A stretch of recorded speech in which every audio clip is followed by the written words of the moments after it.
Olá, meu nome é Raimundo Abenhetá, sou conselheiro aqui no estado do Rio de Janeiro.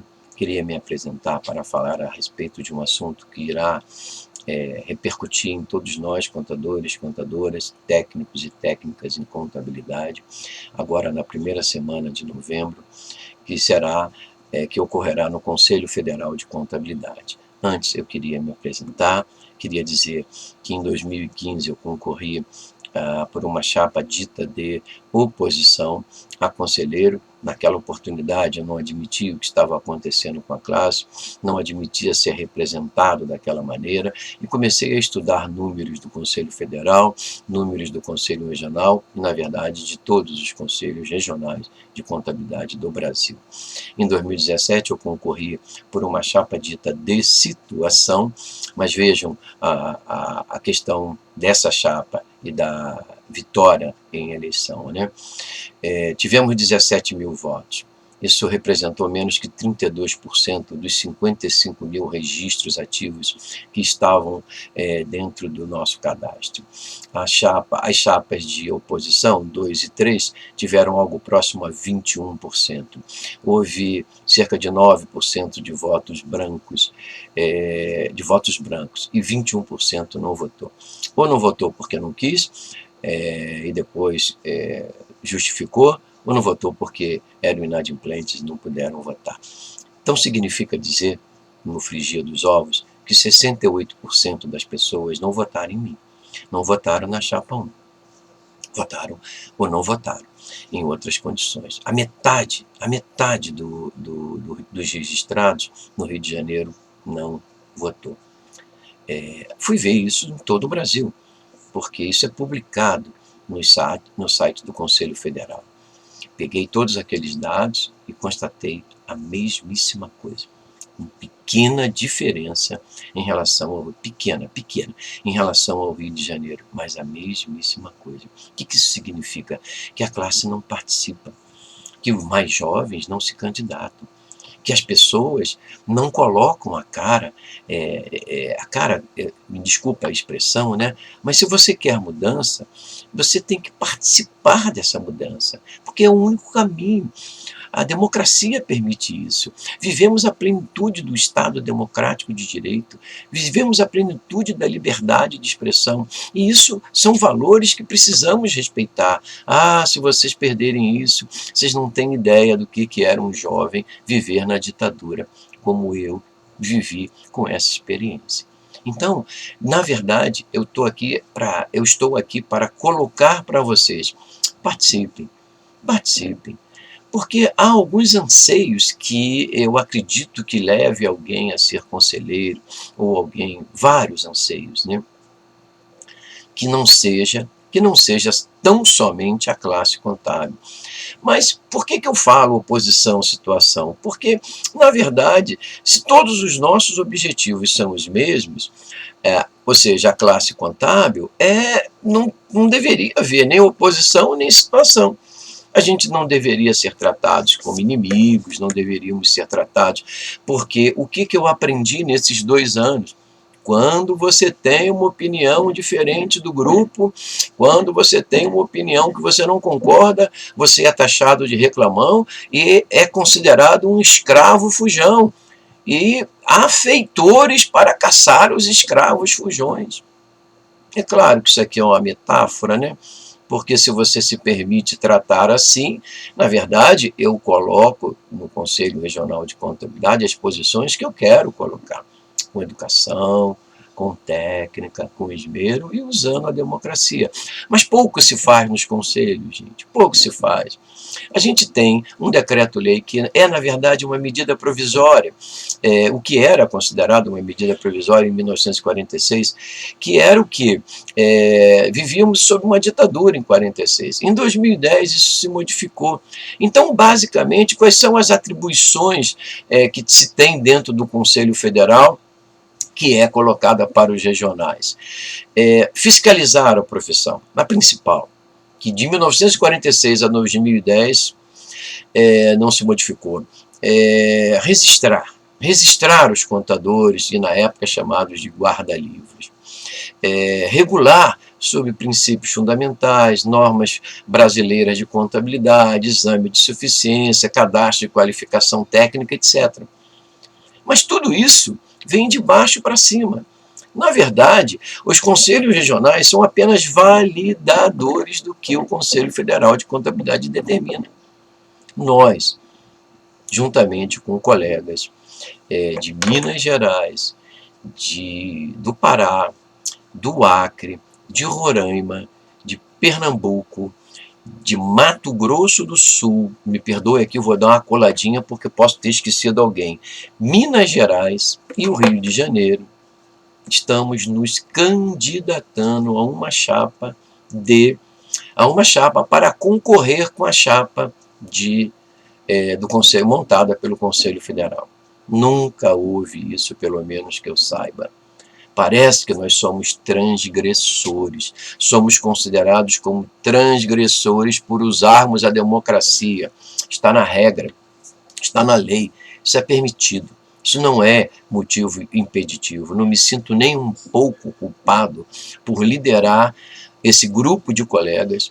Somos 18 pessoas, um titular e um suplente, que vamos marchar para Brasília para nos candidatarmos a conselheiros federais. E temos várias propostas, que eu vou enumerar já já. Eu só queria colocar o que traz um conselheiro ao Conselho Regional ou ao Conselho Federal.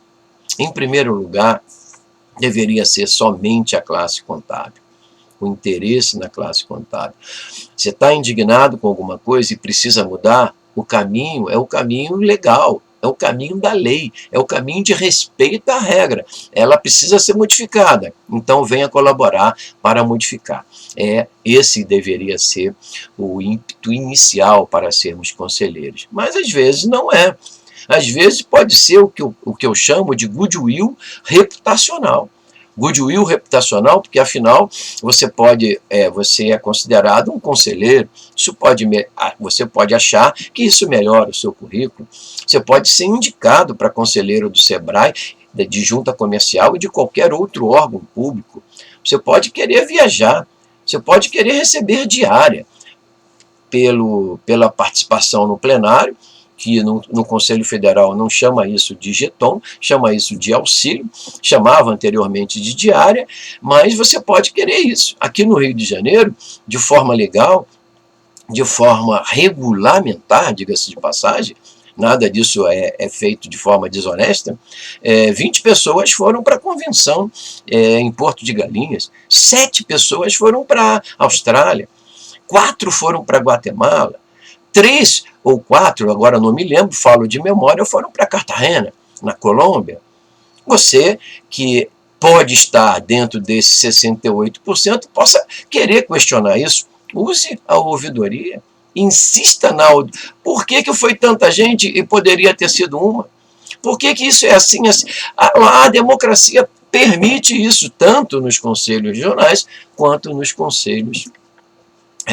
Conselho Federal. Então, eu queria aqui anunciar as propostas que esse grupo vai fazer agora, na primeira semana de novembro, para o Conselho Federal, para se candidatar. Eu enumerei aqui essas propostas e queria agora comentar com vocês exatamente no que me resta agora de tempo, né? Então, a primeira decisão que a gente vai ter e vai propor é rever o decreto-lei. E quando a gente fala em rever o decreto-lei, a gente fala em rever procedimento de eleição. A gente entende que as eleições têm que ser diretas. Tem que ser e precisa ser diretas. No Conselho Regional, elas são diretas para a chapa, mas você entra e o voto que você recebe vai para a chapa. Você pode querer ou pode admitir, vamos colocar isso em discussão, que o teu voto seja tão importante quanto o voto do líder da chapa. E você não tenha que seguir ninguém por ter sido convidado para compor uma chapa. O segundo é rever questões sobre o cadastro de qualificação técnica. É impossível. Eu participo de 15, 20 grupos de contadores no Brasil todo. Só vejo reclamação disso. Impossível isso não ser notado dentro do sistema.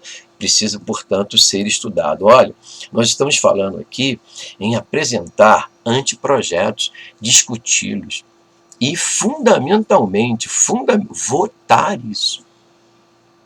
Participar junto com os pares conselheiros e levarmos as propostas, depois que decidirmos com os pares conselheiros o que precisa ser feito, para o Congresso Nacional.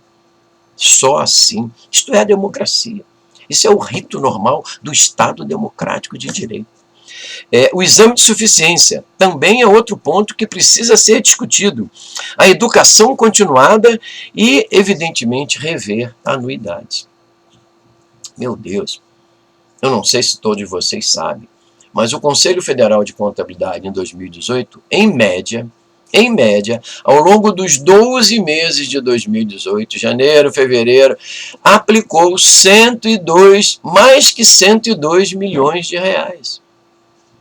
São Paulo, vou pegar aqui uma outra colinha que eu fiz, que eu anotei, né, nos pontos, promovo isso em palestras no Brasil todo. São Paulo, 86 milhões. Minas Gerais, 56 milhões. Rio de Janeiro, 11 milhões, em média mensalmente. Paraná, 20 milhões. Santa Catarina, 6 milhões. E Rio Grande do Sul, 15 milhões. Me perdoe. Perdão. A questão da anuidade precisa ser colocada num patamar em que você veja assim, bom, se estão cobrando esse valor e esses recursos estão indo neste volume, soma tudo isso. Somaram tudo isso, 295 milhões de reais, em média, foi aplicado no mercado financeiro, ao invés de ser aplicado com a classe. Isso pode sugerir e precisa ser discutido. Você precisa discutir isso, contador, contadora, técnico, contabilidade. Por que esses valores são tão elevados? E os conselhos precisam, têm a obrigação legal disso. Tem a obrigação, e duvido, antes de assacar contra a moral, contra a ética, contra a dignidade de qualquer pessoa que lá esteja te representando, porque lá está te representando pelo voto. Antes de assacar, de dizer que fez e aconteceu por causa disso, procura a resposta. Procura o caminho natural da democracia. Tem ouvidoria, tem portal de transparência. Estude, levante, discuta com o seu grupo. Não gostou? Tira pelo voto, tira pelo voto. Tira pelo voto. 68% das pessoas no Rio de Janeiro não votou em mim. 32% votaram. No Brasil como um todo aconteceu praticamente a mesma coisa. Não tem sentido. E aí você pode obter algumas perguntas. Eu me lembro que na semana passada, ou retrasada, eu recebi dentro desses grupos de mídia social uma comunicação que, se eu não estou enganado, falo de memória, Distrito Federal vai sofrer uma ação e vai ter que pagar cerca de 2 milhões, um pouco mais que 2 milhões de reais. Qual foi o motivo? Será que alguém errou? Se alguém errou, tem que haver uma regressão. Tem que buscar com uma ação de regresso a pessoa que decidiu isso. Tem que buscar essa pessoa. Agora, se está aplicando no mercado financeiro, cada um tem que dar a sua explicação. Pode ser uma estratégia, por um motivo qualquer. Eu estou amparado aqui porque eu tenho provavelmente 4 milhões de ações possíveis. Isso tem que ser mostrado, tem que ser caracterizado. E para você se satisfazer ou não. Porque você pode consultar outro advogado. Olha, isso aí, estão dizendo aí que é curto prazo. Não é não. Isso é muito longo prazo. E a chance de ganhar ou perder, enfim, você tem que ver isso, porque o dinheiro é seu. Porque o dinheiro é seu. 295 milhões dava para a gente, por exemplo, construir uma plataforma digital, ou tentar, para pegar pequenos contadores, pequenos escritórios. Isso aqui eu estou falando como ideia, não estou sugerindo que isso é viável acontecer. Aliás, pelo meu comportamento, tudo tem que ser objeto de estudo e de discussão. Então, esta é a primeira proposta, rever todos esses itens aqui colocados. A segunda é rever as condições que o Conselho Federal de Contabilidade empresta recursos e cobra juros aos conselhos regionais. Evidente que o Conselho Federal deve ter base legal para isso, deve ter condições para isso, mas isso precisa ser revisto. Não sei se todos vocês sabem, devem saber, de tudo que você paga, 20% vai para o Conselho Federal de Contabilidade. Desses 20% é que ele faz todo esse dinheiro, ou tem toda essa sobra. Toda essa sobra ele empresta, e empresta com juros, e faz receita. Faz receitas de capital, na área pública é isso. Faz receitas de capital, empresta recursos. Sob quais condições? Por que condições? Quem decide esses recursos? De que maneira? Vamos colocar isso em votação e vamos buscar uma maneira disso ser colocado mais democraticamente. Pelo menos é o que a gente entende e vamos ouvir.